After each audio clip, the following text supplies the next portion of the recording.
پیر اور مرید کا رشتہ بھی عقیدت کا رشتہ ہے۔ اس معاشرت کے اندر یہ پیری مریدی کا جو کلچر ہے اس میں پیر کوئی اور مخلوق ہو گئی ہے اور مرید کوئی اور مخلوق ہے، اور اس میں جس طرح مرید کی تذلیل کی جاتی ہے وہ کسی سے مخفی نہیں ہے۔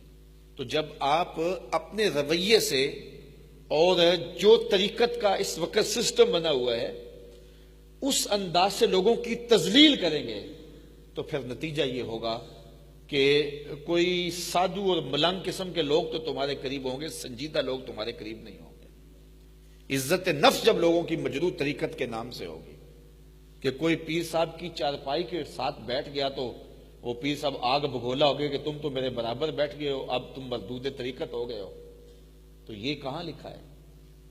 مرید تکریم، عزت، وقار جان سے بھی زیادہ کرے، وہ ایک امر آخر ہے۔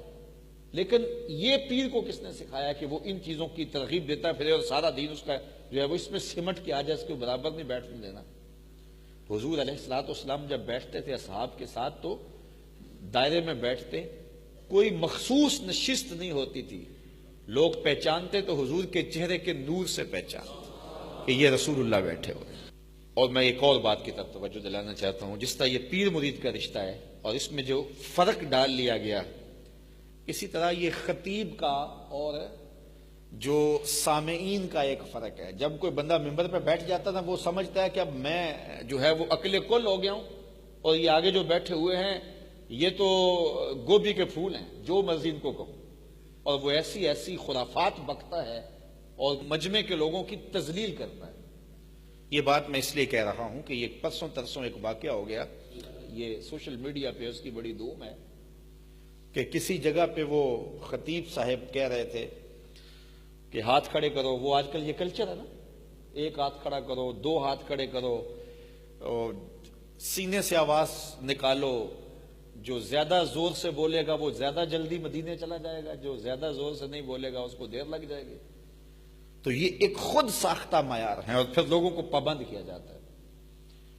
تو اس نے جو ہے وہ کہا کہ کون اللہ کے رسول کو مانتا ہے، تو لوگوں نے ہاتھ کھڑے کیے۔ پھر اس نے کہا کہ کون اللہ کے رسول کو نہیں مانتا۔ کیا ضرورت تھی مجلس میں یہ بات کرنے کی؟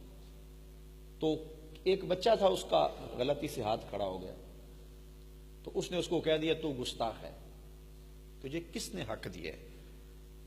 ان اللہ تجاوز عن امتی الخطا والنسیان وما استکرہوا، اللہ نے اس امت پر 3 چیزیں معاف کی ہیں، خطا جو غلطی لگ جائے، جو بھول ہو جائے، اور جس پر مجبور کیا جائے۔ یہ 3 چیزیں اللہ نے اس امت پر معاف کر دی ہوئی ہیں۔ آپ کو یاد نہیں تھا، آپ نے پانی پی لیا، روزہ رکھا ہے، روزہ نہیں ٹوٹے گا، رب نے کھلایا بھی ہے، رب نے پلایا بھی ہے، روزہ نہیں ٹوٹے گا، نسیان ہو گیا۔ اسی طرح خطا ہے، اسی طرح جو ہے وہ مجبور کر دیا گیا، گن پوائنٹ پہ کوئی کام کروایا گیا۔ یہ 3 چیزیں اللہ نے اس امت کے لیے معاف کر دی ہیں۔ تو اس نے کہا ہاتھ کھڑا کرے جو اللہ کے رسول کو نہیں مانتا، اتنے میں اس کا ہاتھ کھڑا ہو گیا، اس میں کہا نہیں مانتا، تو اس نے کہا تو گستاخ ہے۔ تو اب اس نے اپنا ہاتھ کاٹا اور وہ ٹرے میں ڈال کر کے مولوی صاحب کو بھیج دیا۔ اب سوشل میڈیا کے اوپر یہ لوگ شیئر کر رہے ہیں دھڑا دھڑ کے اس عاشق کے رسول نے وہ ہاتھ جو غلطی سے بھی اٹھ گیا اس کو کاٹ دیا، اور اس پہ تبصرے بھی ہو رہے ہیں، اس پہ تقریریں بھی چلیں گی۔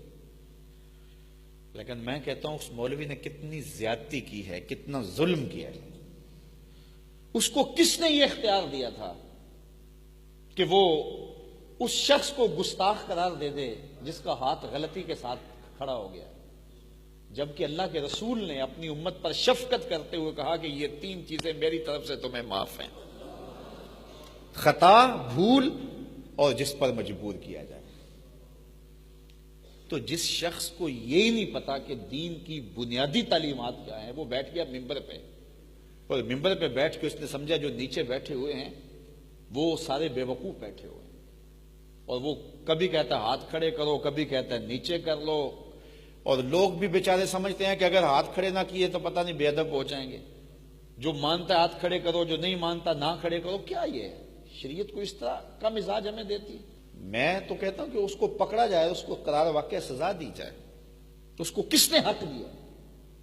اور ہم اس کی مذمت کریں اس واقعہ کی، اور ہماری محافل کے اندر یہ جو کلچر ہے کہ اگر کوئی ہاتھ نہیں کھڑا کرتا تو اس کی تذلیل کی جاتی ہے، کوئی اونچی نہیں بولتا، یہ ہمارے خطبہ بعض ایسے ہوتے ہیں نا، اونچی بولو، جو اونچی نہیں بولتا تو اس پر برس پڑتے ہیں کہ میاں ہر بندے کا اپنا مزاج ہے، جو سبحان اللہ نہیں کہتا اس پہ برس پڑتے ہیں، وہ میاں کوئی اونچی سبحان اللہ کہتا ہے، کوئی دل میں کہتا ہے، کوئی آنسو بہا کے کہہ لے، ہر شخص کی کیفیت اپنی ہوتی ہے، سننے کی اپنی کیفیت ہوتی ہے۔